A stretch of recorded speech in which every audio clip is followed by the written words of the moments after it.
Praise the lord. మన ప్రభువును ప్రియరక్షకుడైన యేసుక్రీస్తు నామములో మీకు శుభములు తెలియచేస్తున్నాను. క్రైస్ట్ కౌంటెంట్ చర్చ్ నిర్వహించు మహిమగల సంఘం అనే ఆధ్యాత్మిక కార్యక్రమమును మీరు చూస్తూ దీవించబడుచున్నారని ప్రభువుని స్తుతిస్తూ ఉన్నాం. ఈ కడవరి దినాల్లో దేవుని వాక్యం మనకెంతో అవసరం. అపోస్తలుడైన పౌలు మీ హృదయములలో దేవుని యొక్క వాక్యమును సమృద్ధిగా నివసింపనీయుడి అనే వాక్యమును ఆధారం చేసుకొని దేవుని వాక్యం అందరికీ అందాలనే ఉద్దేశంతో ఈ కార్యక్రమాన్ని మేము నడిపిస్తూ ఉన్నాం.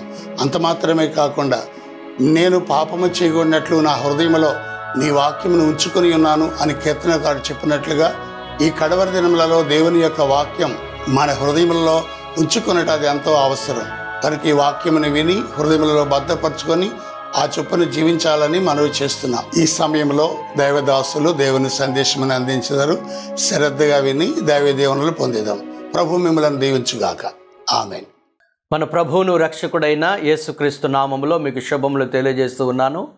మహిమగల సంఘం అనే ఈ ఆధ్యాత్మిక టీవీ కార్యక్రమానికి ప్రేమతో మిమ్మల్ని ఆహ్వానిస్తున్నాం. ప్రియులారా, ఈ వాక్య సందేశాల ద్వారా మీరు ఎంతగానో దీవించబడుతున్నారని, దేవునిలో ఎదుగుచున్నారని, ప్రభు రాకడ కొరకు సిద్ధపడుచున్నారని, ఈ ఆధ్యాత్మిక సందేశాలు మీకు ఎంతగానో దీవెనకరంగా ఉన్నాయని మీ ద్వారా తెలుసుకొని ఎంతగానో సంతోషిస్తున్నాం. దేవుని నామాన్ని మహింపరుస్తున్నాం. ప్రియులారా, దేవుని యొక్క వాక్యాన్ని మనము ధ్యానం చేద్దాము. అపొస్తలుల కార్యములు 20వ అధ్యాయం 28వ వచనంలో ఈ విధంగా వ్రాయబడింది, దేవుడు తన స్వరక్తం ఇచ్చి సంపాదించిన సంఘము అనే మాట అక్కడ మనం చూస్తూ ఉన్నాం. అవును ప్రియులారా, ఈరోజు ఈ భూమి మీద దేవుని సంఘము ఉంది అని అంటే అది యేసుక్రీస్తు వారు కలువరి శిలువలో చేసిన త్యాగ ఫలితమే. ఆయన కలువరి శిలువలో తన ప్రశస్తమైన రక్తాన్ని ఆయన చిందించాడు. మన కొరకు ఆయన ఎంతో వేదన పడి ఆయన మన కొరకు ఎంతో ప్రాణత్యాగాన్ని చేయటం వలన ఈరోజు సంఘము ఈ భూమి మీద ఆవిర్భవించింది. నిజానికి చెప్పాలంటే శిలువ యొద్దనే సంఘము పుట్టింది అని మనము చెప్పొచ్చు. అంతవరకు దేవుని సంఘము ఒకవేళ మర్మముగా మరుగుగా ఉండబడినప్పటికీ యేసుక్రీస్తు వారు ఈ లోకానికి దేవుని యొక్క సంఘాన్ని 100% ఆయన బయలుపరిచినట్లు మనం లేఖనాల ద్వారా మనము అర్థం చేసుకోవచ్చు. ప్రియులారా, యేసుక్రీస్తు వారు ఎంతో వేదన పడి ఎంతో రక్తమును ఆయన కార్చి సంఘాన్ని ఆయన సంపాదించాడు, సంఘాన్ని ఆయన భూమి మీద స్థాపించాడు. ప్రియులారా, ఆయన ఎంతో శ్రమ పడితే తప్ప ఈరోజు భూమి మీద ప్రభు యొక్క సంఘము ఉనికిలో లేదు. అయితే మనం గమనించవలసింది ఏంటంటే యేసుక్రీస్తు వారు ఈ భూమి మీద తన సంఘాన్ని స్థాపించుటలో ఆయన ఏ ఉద్దేశముతో సంఘాన్ని స్థాపించాడో మనం జ్ఞాపకం చేసుకోవాలి. తన్ను తాను అప్పగించుకొని, తన్ను తాను సిలువకు సమర్పించుకొని, తన్ను తాను త్యాగం చేసుకోవటం వలన ఈరోజు సంఘం అనేది ఉనికిలోకి వచ్చింది. అయితే ఈ సంఘము ఎలాగుండాలని ప్రభు ఆశిస్తూ ఉన్నాడు. దీని కొరకు ఆయన ఎంతో ప్రాణత్యాగాన్ని ఆయన చేశాడు. ఉదాహరణకి ఒక తల్లి ఎంతో ప్రసవ వేదన పడి ఒక బిడ్డకు జన్మ ఇచ్చినప్పుడు ఆ బిడ్డ ఏ విధంగా ఉండాలని తల్లి కోరుకుంటుందో ఆ విధంగా ఉండినప్పుడే తల్లికి ఎంతో సంతోషం. అలాగే ప్రియులారా, ఈ భూమి మీద దేవుని సంఘమును ఆయన తన స్వరక్తమిచ్చి ఎంతో ప్రాణత్యాగం చేసి ఎన్నో శ్రమలకు ఓర్చి ఎంతో ప్రయాసపడి ఆయన సంఘాన్ని ఆయన కన్నాడు, సంఘాన్ని ఆయన సంపాదించాడు. ప్రియులారా, ఆయన రక్తము కారునంతగా ఆయన శ్రమపడ్డాడు. ఈ సంఘ నిర్మాణము కొరకు, సంఘ స్థాపన కొరకు ఆయన తలను ముండ్ల కిరీటము పెట్టబడింది, కాళ్ళల్లో చేతుల్లో మేకులు కొట్టబడ్డాయి, ప్రక్కలో బల్లెము పొడవబడింది, 1-40 భయంకరమైన కొరడా దెబ్బలు ఆయన తినవలసి వచ్చింది. ఈ శ్రమంతా, ఈ ప్రయాసంతా ఎందుకు అంటే ఈ భూమి మీద దేవుని యొక్క సంఘాన్ని స్థాపించట కొరకే. ప్రియులారా, ఈ సంఘము కొరకు ఆయన ఎంత శ్రమ పడ్డాడో ఆ శ్రమను ఈరోజు సంఘము వృధా చేయకూడదు. యేసుక్రీస్తు యొక్క శిలువ త్యాగము, శిలువ యాగము ఏమాత్రం కూడా వ్యర్థము కాకుండా ఉండాలంటే శిలువకు తగినట్లుగా యేసు ప్రభువు వారు కలువరి శిలువలో చేసిన త్యాగానికి తగినట్లుగా ఈరోజు సంఘము ఉండాలి. ఒకవేళ యేసుక్రీస్తు వారు ఏ ఉద్దేశం అయితే సంఘాన్ని సంపాదించారో ఆ విధంగా సంఘము లేనట్లయితే దేవునికి ఎంతగానో అది దుఃఖాన్ని కలిగిస్తుందన్న సంగతి మనం ఎన్నడూ కూడా మర్చిపోకూడదు. ప్రియులారా, యేసుక్రీస్తు వారు ఏ ఉద్దేశముతో సంఘము కొరకు ఆయన ప్రాణం పెట్టాడు, ఏ ఉద్దేశముతో సంఘము కొరకు ఆయన శ్రమ పడ్డాడో కొన్ని విషయాలు మనం ఆలోచన చేద్దాము. వాక్య ధ్యాన నిమిత్తము ఎఫెసీయులకు రాసిన పత్రిక 5వ అధ్యాయము 27వ వచనాన్ని ఒకసారి మనం చదువుకుందాం. అటువలే క్రీస్తు కూడా సంఘమును ప్రేమించి అది కలంకమైనను ముడతైనను అట్టిది మరి ఏదైనను లేక పరిశుద్ధమైనదిగాను నిర్దోషమైనదిగాను మహిమగల సంఘముగాను ఆయన తన ఎదుట దానిని నిలువబెట్టుకొనవలనని వాక్యముతో ఉదక స్నానము చేత దానిని పవిత్రపరిచి పరిశుద్ధపరచుటకై దాని కొరకు తన్ను తాను అప్పగించుకొనెను. క్రీస్తు మిమ్మును ప్రేమించాడు. మిమ్మును ప్రేమించి మీ కొరకు తన ప్రాణాన్ని అర్పించాడు, తన్ను తాను అప్పగించుకున్నాడు. ఎందుకు మీ కొరకు తన ప్రాణాన్ని ఇచ్చాడు? ఎందుకు మీ కొరకు తన రక్తమును కార్చాడు అంటే, మీరు అనగా సంఘముగా మీరు పరిశుద్ధముగా ఉండాలి, నిర్దోషులుగా ఉండాలి, అలాగే మహిమగల సంఘముగా ఉండాలి అనే ఉద్దేశంతో ప్రభువు మీ కొరకు రక్తం చిందించాడని పౌలు ఎఫెసీ సంఘంతో చెప్తూ ఉన్నాడు. ప్రియులారా, ఎందుకు యేసు క్రీస్తు వారు ఆయన అంత ప్రాణత్యాగము చేయవలసి ఎందుకు చేసి ఉన్నాడంటే, ఆయన రక్తము ద్వారా సంపాదించబడిన సంఘము ఎల్లప్పుడూ కూడా పరిశుద్ధముగా ఉండాలి. ఇక్కడ మనం చదివినట్లయితే పరిశుద్ధమైనదిగాను నిర్దోషమైనదిగాను మహిమగల సంఘముగాను ఉండాలన్నది దేవుని యొక్క ఉద్దేశం. ప్రియులారా, సంఘం అనేది అది పరిశుద్ధమైన సంఘం. కొరింథీయులకు రాసిన మొదటి పత్రిక 1వ అధ్యాయం 2వ వచనంలో ఈ విధంగా రాయబడింది. ఒకసారి మనం చదువుకుందాం. కొరింథులోనున్న దేవుని సంఘమునకు అనగా క్రీస్తు యేసునందు పరిశుద్ధపరచబడిన వారై పరిశుద్ధులుగా ఉండుటకు పిలువబడిన వారికిని మనకును ప్రభువుగా ఉన్న మన ప్రభువైన యేసుక్రీస్తు నామమున ప్రతి స్థలములో ప్రార్థించు వారికి అందరికీ శుభమని చెప్పి రాయినది. ప్రియులారా, కొరింథులో ఉన్న సంఘానికి అపోస్తలుడైన పౌలు పత్రిక రాస్తూ అంటాడు, క్రీస్తు యేసునందు పరిశుద్ధపరచబడిన వారై దేవుని సంఘమునకు అనగా క్రీస్తు యేసునందు పరిశుద్ధపరచబడిన వారై పరిశుద్ధులుగా ఉండుటకు పిలువబడిన వారు అనే మాట అక్కడ చదువుతున్నాం. ప్రియులారా, మనము పరిశుద్ధులము కాదు, మనమందరము పాపులమే, దేవునికి విరోధకరంగా జీవించిన వారమే, లోకానుసారంగా జీవించిన వారమే. కానీ యేసుక్రీస్తు వారు తన పరిశుద్ధమైన రక్తాన్ని మన కొరకు చిందించి సంఘమును ఆయన పరిశుద్ధపరచి పరిశుద్ధులుగా ఉండుట కొరకు సంఘాన్ని పిలిచాడు. ప్రియులారా, యేసుక్రీస్తు యొక్క ఉద్దేశాన్ని అక్కడ మనం గమనించవచ్చు.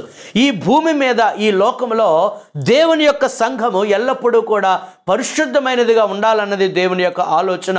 ఈ లోకమంతా పాపములో ఉంది. పరిశుద్ధత అంటే ఏంటో, పవిత్రత అంటే ఏంటో లోకమునకు తెలియాలంటే దేవుడు ఏర్పరచుకున్న దాని కొరకు దేవుడు ఏర్పరచుకున్న సాధనం ఏంటంటే దేవుడు తన స్వరక్తం ఇచ్చి సంపాదించిన సంఘమే. అందుచేత దేవుని సంఘము ఎల్లప్పుడూ కూడా పరిశుద్ధముగా ఉండాలి, పవిత్రముగా ఉండాలి. ఎఫెసీయులకు రాసిన పత్రిక 1వ అధ్యాయము 4 నుంచి 6 వచనాలు మనం చదివినట్లయితే ప్రియులారా, అక్కడ వ్రాయబడిన మాటలు ఏంటంటే, మనము పరిశుద్ధులము నిర్దోషులమై ఉండవలనని జగత్తు పునాది వేయబడక మునిపే ప్రేమ చేత ఆయన క్రీస్తులో మనలను ఏర్పరచుకున్నాడు. మనం పరిశుద్ధులుగా ఉండుట కొరకే ఆయన మనల్ని పిలిచి ఉన్నాడు. ప్రియులారా, మనము పరిశుద్ధులుగా ఉండుట కొరకు పిలువబడ్డామని తెస్సలోనికీయులకు రాసిన మొదటి పత్రిక 4వ అధ్యాయం 7వ వచనంలో చదువుతున్నాం. పరిశుద్ధులుగా ఉండుటకే దేవుడు మనల్ని పిలిచిన కానీ అపవిత్రులుగా ఉండుటకు ఆయన మనల్ని పిలవలేదు. ప్రియులారా, లోకములో నుండి మనము ప్రత్యేకించబడి ఉన్నాము. సంఘమునకు ఎక్లీషియా అనే ఒక గ్రీకు పదము ఉపయోగించబడింది. ప్రియులారా, అనగా కాల్డ్ అవుట్ అనే అర్థము దానికి వస్తుంది. అనగా లోకములో నుంచి పిలువబడిన వారము. లోకము చీకటిలో ఉంది, లోకము పాపములో ఉంది, లోకము అపవిత్రతలో ఉంది. ఆ లోకములో నుండి దేవుడు మనలను పిలిచి ఉన్నాడు. పేతురు రాసిన మొదటి పత్రిక 2వ అధ్యాయము 9వ వచనం మనం చదువుతున్నాము. దేవుడు లోకములో నుండి చీకటిలో నుండి ఆశ్చర్యకరమైన వెలుగులోనికి మనలను ఆయన పిలిచి ఉన్నాడు కనుక మనం ఆయన గుణాతిశయములను మనం ప్రచురం చేయాలని. ప్రియులారా, లోకములో ఉన్న మనలను దేవుడు మనలను పిలిచాడు, సంఘమును ఆయన ఏర్పాటు చేస్తున్నాడు. మనము లోకములో ఉన్నప్పటికీ మనము లోకమునకు చెందిన వారము కాము. We are in the world but not of the world. ప్రియులారా, గమనించాలి, దేవుని పిల్లలముగా సంఘముగా ఈ లోకములో ఉన్నప్పటికీ లోకము మనలోనికి చేరకూడదు. ఉదాహరణకి ఒక తామర పువ్వు బురదలో ఉన్నప్పటికీ ఏమాత్రము కూడా బురద తామర పువ్వుకి అంటుకొనకుండా ఏ విధంగా అయితే పవిత్రంగా అది ఉంటుందో, అలాగే ప్రియులారా, దేవుని యొక్క సంఘము లోకములో ఎల్లప్పుడూ కూడా పవిత్రముగా ఉండాలి. అలాగే ఒక నీటి మీద ప్రయాణిస్తున్న పడవ నీటి మీద అది ప్రయాణించాలి, కానీ నీరు ఒకవేళ పడవలోనికి వచ్చినట్లయితే ఆ పడవ మునిగిపోయే ప్రమాదం ఉంది. ప్రియులారా, అదేవిధంగా సంఘము లోకములో ఉన్నది కనుక ఆ లోకము సంఘములోనికి ఏమాత్రం కూడా రావడానికి వీలు లేదు. లోకమనగా శరీరాశ, లోకమనగా నేత్రాశ, లోకమనగా జీవపు డంబము, లోకమును దాని ఆశయు గతించిపోవును గాని దేవుని చిత్తము చేయవాడు నిరంతరం నిలుచునని యోహాను రాసిన మొదటి పత్రిక 2వ అధ్యాయంలో మనం చదువుతున్నాం. ప్రియులారా, మనము లోకము నుంచి ప్రత్యేకించబడ్డాము కనుక ఎల్లప్పుడూ సంఘము పరిశుద్ధంగా ఉండాలి. యేసుక్రీస్తు వారు అందుకే తన స్వరక్తం ఇచ్చాడు, తన యొక్క పరిశుద్ధమైన రక్తాన్ని చిందించాడు, తాను త్యాగము చేసి ఉన్నాడు. అందుచేత లోకములో నుండి ప్రత్యేకింపబడినదిగా సంఘం ఎల్లప్పుడూ కూడా పరిశుద్ధంగా ఉండాలి. ఒకసారి పిల్లారా, గలతీయులకు రాసిన పత్రిక 5వ అధ్యాయము 19 నుంచి 21 వచనాలు చదువుకుందాము.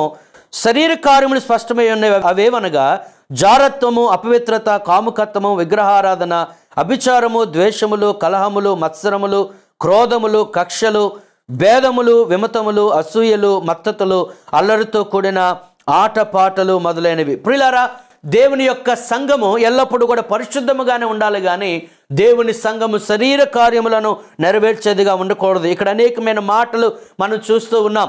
సంఘములో ఈ శరీర కార్యములు ఏవి కూడా జొరబడకూడదు. సంఘం ఎల్లప్పుడూ కూడా పరిశుద్ధంగా ఉండాలి. జారత్వము కానీ, అపవిత్రత కానీ, ఆ కాముకత్వం కానీ, విగ్రహారాధన కానీ, అభిచారము కానీ, సంఘములో ద్వేషములు కానీ, కలహములు కానీ, మత్సరములు, క్రోధములు, కక్షలు కానీ, భేదములు, విమతములు, అసూయలు, మత్తతులు, అల్లరితో కొన్ని ఆటపాటలు, అటువంటివి ఏవి కూడా సంఘములో చేరకూడదు. పిల్లారా, మరి యేసుక్రీస్తు వారు తాను ప్రాణత్యాగము చేసి సంపాదించిన సంఘము ఈరోజు ఎలాగ ఉందో ఒకసారి ప్రతి సంఘము కూడా పరిశీలన చేసుకోవాలి. ఏ సంఘం అయితే పరిశుద్ధంగా ఉంటుందో ఆ సంఘమే ప్రభువు రాకడలో ఎత్తబడుతుంది అన్న సంగతి మనం మర్చిపోకూడదు. సంఘముగా దేవుని కొరకు ఎన్నో ఘనకార్యములు చేయవచ్చు, మనం ఎన్నో గొప్ప గొప్ప కార్యాలు చేశామని ప్రతి సంఘము కూడా చెప్పుకొనవచ్చు. పిల్లారా, ఈరోజు సంఘములో కూడా అనేక మంది లక్షల కొలది ప్రజలు చేరుతూ ఉన్నారు. దాన్ని బట్టి సంతోషమే కానీ సంఘములో ఉన్నవారు ఎంతమంది పరిశుద్ధమైన జీవితాన్ని కలిగి ఉన్నారో ఒకసారి మనము అనగా ప్రతి సంఘము కూడా పరిశీలన చేసుకోవాలి. ప్రియులారా, ఐగుప్తు దేశంలోంచి సుమారు 6 లక్షల మంది ప్రజలు ఆ యొక్క కనాను దేశానికి వెళ్ళడానికి వారు ప్రయాణం చేశారు. కానీ ప్రియులారా, కానీ కేవలం 2 మాత్రమే ఆ విశ్రాంతిలోనికి ప్రవేశించినట్లుగా మనకు లేఖనాలు చెబుతూ ఉన్నాయి. అలాగే ఈరోజు అనేక మంది ప్రభువుని నమ్ముకుంటూ ఉన్నారు, కానీ పరలోక రాజ్యం వెళ్ళేది ఎవరో ఒకసారి మనం ఆలోచన చేసినట్లయితే పిల్లలు ఎవరైతే పరిశుద్ధంగా జీవిస్తారో వారే పరలోక రాజ్యానికి వెళతారు. దేవుని యొక్క వాక్యం చెబుతుంది, హెబ్రీయులకు రాసిన పత్రిక 12వ అధ్యాయం 14వ వచనములో, పరిశుద్ధత లేకుండా ఎవడునో ప్రభువుని చూడడు. పరిశుద్ధత లేకుండా పరలోక రాజ్యంలో ఎవరు ప్రవేశించలేరు. పిల్లారా, మనము పరిశుద్ధులుగా ఉండుట కొరకే యేసుక్రీస్తు వారు అంత శ్రమ పడ్డాడు, అంత వేదన పడి సంఘాన్ని స్థాపించాడు. కనుక ప్రతి సంఘము పరిశుద్ధమైనదిగా ఉండాలి. అది దేవుని యొక్క చిత్తము. సిలువకు తగినట్లుగా సంఘము ఉండాలని దేవుని యొక్క వాక్యం బట్టి మనం హెచ్చరింపబడుతున్నాం. అలాగే ప్రియులారా, యేసుక్రీస్తు వారు తాను సంఘమును ప్రేమించి తను ప్రాణత్యాగాన్ని ఆయన చేసి ఉన్నాడు. అందుకే ఎఫెసు పత్రిక 5వ అధ్యాయము 2వ వచనంలో మనం గమనిస్తే ఈ విధంగా వ్రాయబడి ఉంది, క్రీస్తు మిమ్మును ప్రేమించి పరిమళ వాసనగా ఉండుటకు మన కొరకు తన్ను తాను దేవునికి అర్పణముగాను బలిగాను అప్పగించుకొనెను, అలాగుననే మీరును ప్రేమ కలిగి నడుచుకొనుడి. క్రీస్తు వారు సంఘమును ప్రేమించి సంఘము కొరకు తన్ను తాను బలిగాను అర్పణంగాను ఆయన అప్పగించుకున్నాడు. తన పరిశుద్ధమైన రక్తాన్ని చిందించాడు, తన ప్రాణత్యాగం చేశాడు, ఎంతో శ్రమపడ్డాడు, వేదన చెందాడు. క్రీస్తు తన ప్రేమను సంఘము పట్ల చూపించినప్పుడు పిల్లల సంఘము కూడా ప్రేమ కలిగి నడుచుకోనాలి. సిలువకు తగినట్లుగా సంఘము ఉండడం అంటే ప్రతి సంఘము కూడా ప్రేమ కలిగి నడుచుకోవాలన్నదే దేవుని యొక్క ఉద్దేశం.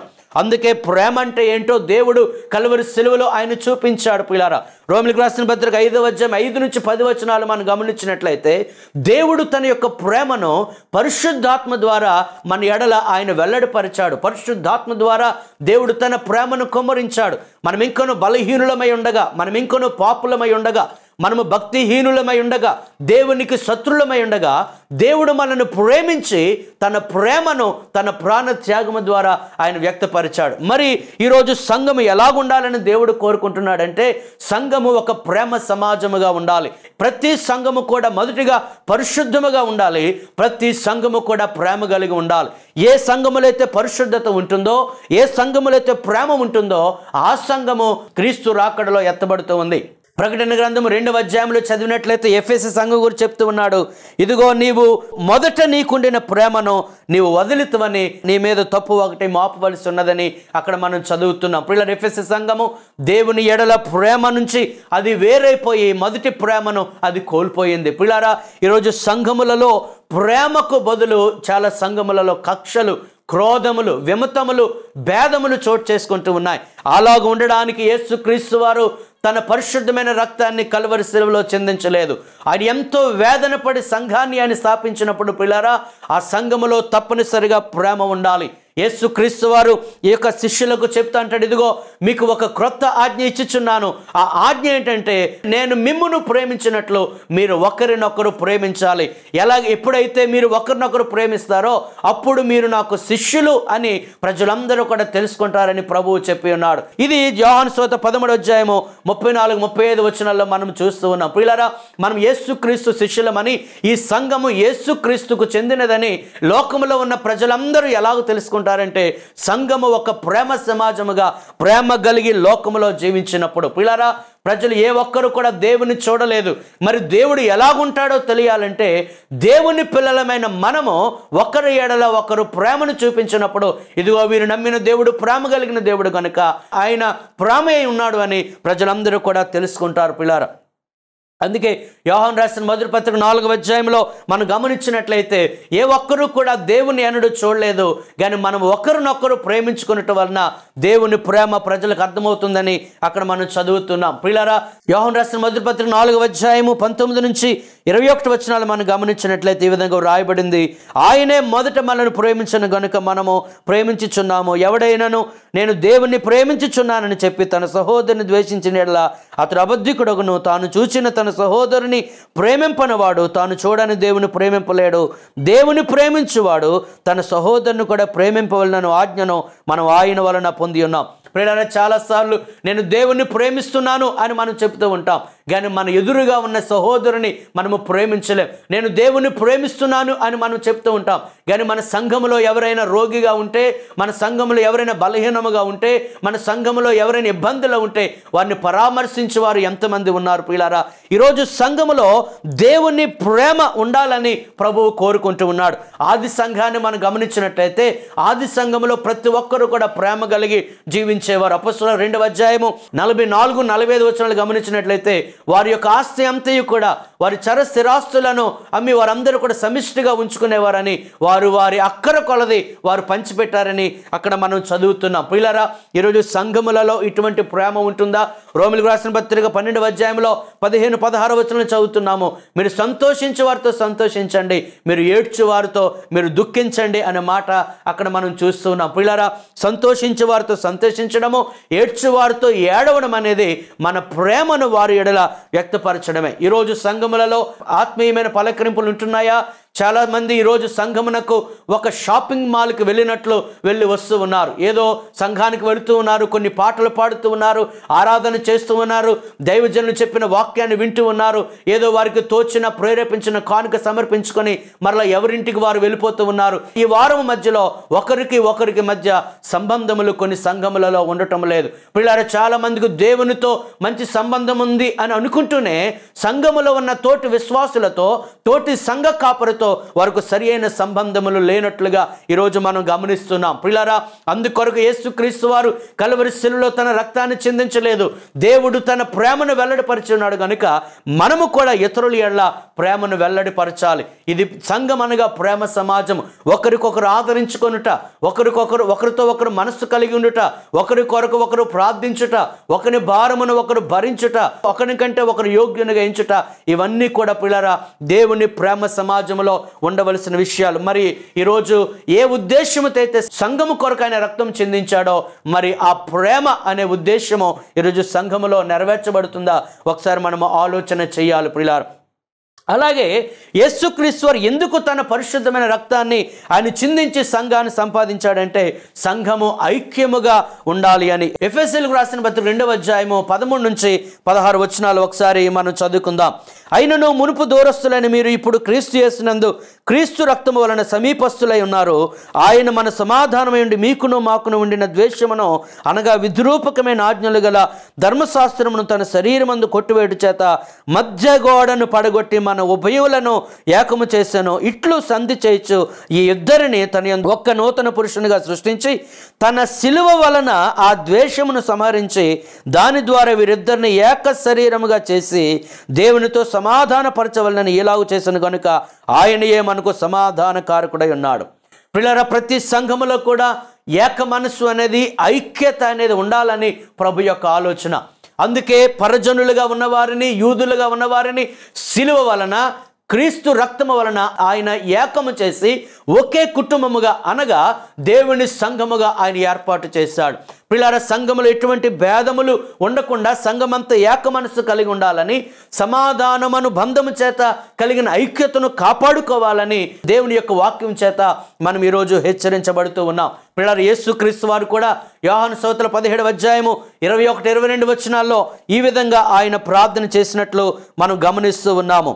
తండ్రి, నా యందు నీవును, నీ యందు నేనును ఉన్నలాగున వారును మన యందు ఏకమై ఉండవలనని వారి కొరకు మాత్రం నేను ప్రార్థించట్లేదు. వారి వాక్యము వలన నా యందు విశ్వాసం ఉంచి వారందరూ ఏకమై ఉండవలనని వారి కొరకును ప్రార్థించున్నాను. మనం ఏకమై ఉండలాగున వారును ఏకమై ఉండవలనని నీవు నాకు అనుగ్రహించిన మహిమను నేను వారికి ఇచ్చితిని. ప్రియులారా, యేసుక్రీస్తు వారు ప్రార్థనలో ఆయన ఉద్దేశము ఇక్కడ ఏంటంటే, ఆయన వాక్యము వలన ఎవరైతే ఆయన యందు విశ్వాసం ఉంచారో, విశ్వాసం ఉంచిన ప్రతి వారు కూడా ఐక్యత కలిగి ఏకమై ఉండాలన్నది దేవుని యొక్క ఉద్దేశం. ప్రియులారా, కొరింథీ సంఘము గురించి ఆలోచన చేసినట్లయితే అపోస్తలుడైన పౌలు అంటాడు, ఇదిగో మీలో కక్షలు ఉన్నాయని, మీలో వివాదములు ఉన్నాయని, మీలో భేదములు ఉన్నాయని ఇదిగో క్లోయ ఇంటి వారి చేత నాకు తెలియపరచబడింది కనుక ఇదిగో సంగమా, మీరు ఎల్లప్పుడూ కూడా ఏక మనస్సు కలిగి ఉండండి.